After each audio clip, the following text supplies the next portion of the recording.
ਇੱਕ ਜ਼ਿਮੀਂਦਾਰ ਨੇ ਨਾ ਆਪਣੇ ਮੁੰਡੇ ਦਾ ਵਿਆਹ ਕੀਤਾ। ਨਵਾਂ ਨਵਾਂ ਵਿਆਹ ਸੀ ਅਤੇ ਨਵਾਂ ਵਿਆਹ ਜਿਸ ਦੌਰ 'ਚ ਵੀ ਹੋਵੇ ਨਾ, ਉਹ ਅੱਜ ਤੋਂ 50 ਸਾਲ ਪਹਿਲਾਂ ਲਾ ਲਓ, 20 ਸਾਲ ਲਾ ਲਓ, ਅੱਜ ਲਾ ਲਓ, ਉਹਦੇ ਚਾਅ ਤਾਂ ਹੁੰਦੇ ਨੇ ਨਾ।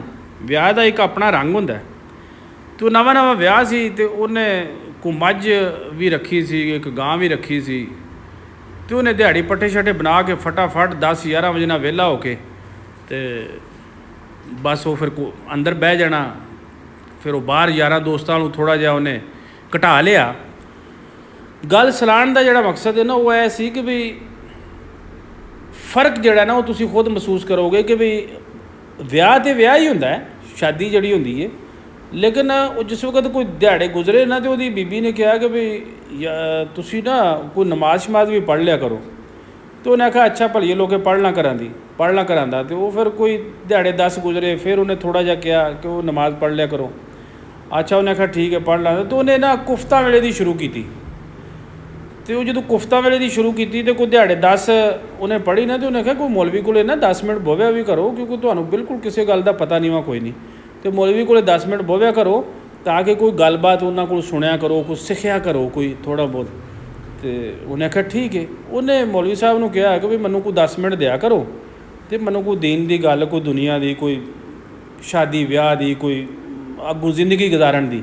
ਅਤੇ ਮੌਲਵੀ ਦਾ ਤਜਰਬਾ ਜਿਹੜਾ ਨਾ, ਉਹਨੇ ਮੌਲਵੀ ਸਾਹਿਬ ਨੇ ਕਿਹਾ ਠੀਕ ਹੈ। ਉਹ ਇੱਕੋ ਹੀ ਉਹ ਪੜ੍ਹਦਾ ਸੀ ਕੁਫਤਾਂ ਵਾਲੀ ਦਿਹਾੜੀ ਵਾਲੀ, ਅਤੇ ਉਹ ਸਮਝ ਲਓ ਵੀ ਆਪਣੇ ਕੰਮ 'ਚ ਮਸਰੂਫ ਰਹਿੰਦਾ ਸੀ। ਅਤੇ ਉਹ ਮੌਲਵੀ ਨੇ ਉਹਨੇ ਪੁੱਛਿਆ ਵੀ ਉਹ ਬੀਵੀ ਨੂੰ ਜਿਹੜਾ ਨਾ, ਜ਼ਨਾਨੀ ਨੂੰ ਕਿੰਝ ਰੱਖਣਾ। ਉਹਨੇ ਆਖਿਆ ਜ਼ਨਾਨੀ ਨੂੰ ਜੁੱਤੀ ਥੱਲੇ ਰੱਖੀਦਾ, ਹੋਰ ਕਿਸ ਤਰ੍ਹਾਂ, ਜਿਸ ਤਰ੍ਹਾਂ ਦੇ ਰਿਵਾਜ਼ ਸਨ। ਇਹ ਤੁਹਾਨੂੰ ਪਤਾ ਹੀ ਹੈ ਕਿ ਵੀ ਪੁਰਾਣੇ ਜਿਹੜੇ ਰਿਵਾਜ਼, ਉਹਨੇ ਕਿਹਾ ਜੁੱਤੀ ਥੱਲੇ ਰੱਖੀਦਾ। ਉਹਨੇ ਆਖਿਆ ਠੀਕ ਹੈ। ਉਹ ਘਰ ਗਿਆ, ਉਹਨੇ ਆਓ ਦੇਖਿਆ ਨਾ ਤਾਓ ਦੇਖਿਆ, ਉਹਨੇ ਜ਼ਨਾਨੀ ਕੁੱਟ ਅੜੀ। ਉਹਨੇ ਆਖਿਆ ਚੰਗਾ ਨਮਾਜ਼ 'ਤੇ ਇਹਨੂੰ ਸ਼ੁਰੂ ਕਰਾਇਆ, ਅਤੇ ਨਾਲੇ ਮੌਲਵੀ ਕੋਲ ਇਹਨੂੰ ਆਖਿਆ ਵੀ 10 ਮਿੰਟ ਬੋਵਿਆ ਕਰ। ਮੌਲਵੀ ਨੇ ਕਿਹੜੀ ਗੱਲ ਸੁਣਾ ਛੜੀ ਇਹਨੂੰ, ਇਹ ਆਮਦਿਆਂ ਕੁੱਟਣਾ ਲੱਗ ਪਿਆ। ਉਹ ਚੁੱਪ ਕਰ ਰਹੀ ਵਿਚਾਰੀ, ਕਿਹਨੂੰ ਦੱਸਦਾ ਕਿ ਇਹ ਨਵਾਂ ਇਹ ਕੋਈ ਮਹੀਨਾ ਖੰਡ ਹੋਵੇ ਅਤੇ ਉਹ ਬੰਦਾ ਕਹਿੰਦਾ ਖੈਰ ਹੀ ਹੈ, ਠੀਕ ਹੋ ਜਾਏਗਾ ਅੱਗੋਂ ਜਾ ਕੇ। ਉਹ ਦੂਸਰੇ ਦਿਨ ਫਿਰ ਉਹ ਮੌਲਵੀ ਕੋਲ ਬੋਵੇ ਸਹੀ, ਪਰ ਉਹ ਇਹ ਗੱਲ ਨਾ ਭੁੱਲਿਆ ਵੀ ਜਿਹੜਾ ਮੌਲਵੀ ਨੂੰ ਜੁੱਤੀ ਥੱਲੇ ਆਖ ਛੜਿਆ ਨਾ, ਉਹ ਜਾਏ ਕੁਫਤਾ ਪੜ੍ਹ ਕੇ ਅਤੇ ਉਹ ਕੁੱਟੜੇ। ਜੇ ਉਹ 5 ਪੂਰੀਆਂ ਕਰੇ ਅਤੇ ਫਿਰ ਤਾਂ ਉਹ ਸਮਝ ਲਓ 5 ਟਾਈਮ ਮਾਰੇ।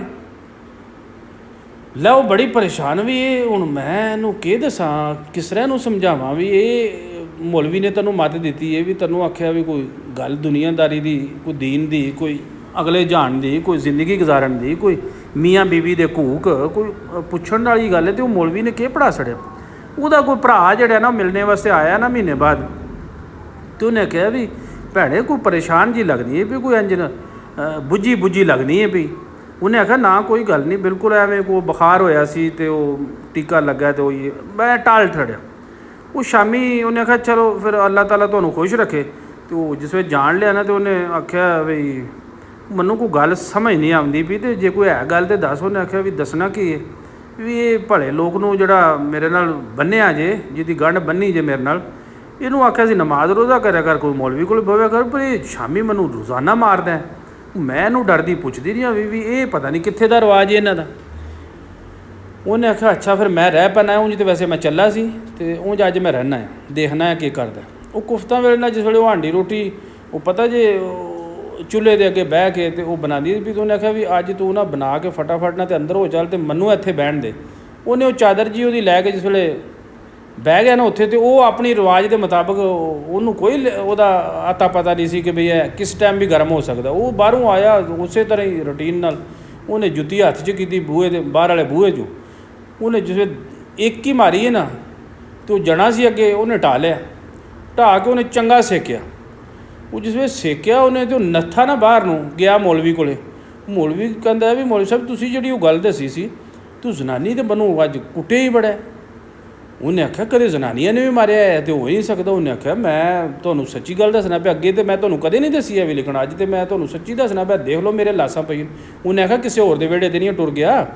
ਉਹਨੇ ਆਖਿਆ ਨਾ ਆਪਣੇ ਘਰ ਗਿਆ, ਸਾਡੇ ਵਿਹੜੇ ਦਰੇਕ ਲੱਗੀ ਹੈ, ਮੈਨੂੰ ਪੱਕੀ ਗੱਲ ਦਾ ਯਾਦ। ਉਹਨੇ ਆਖਿਆ ਚੱਲ ਮੈਂ ਤੈਨੂੰ ਛੱਡ ਆਵਾਂ।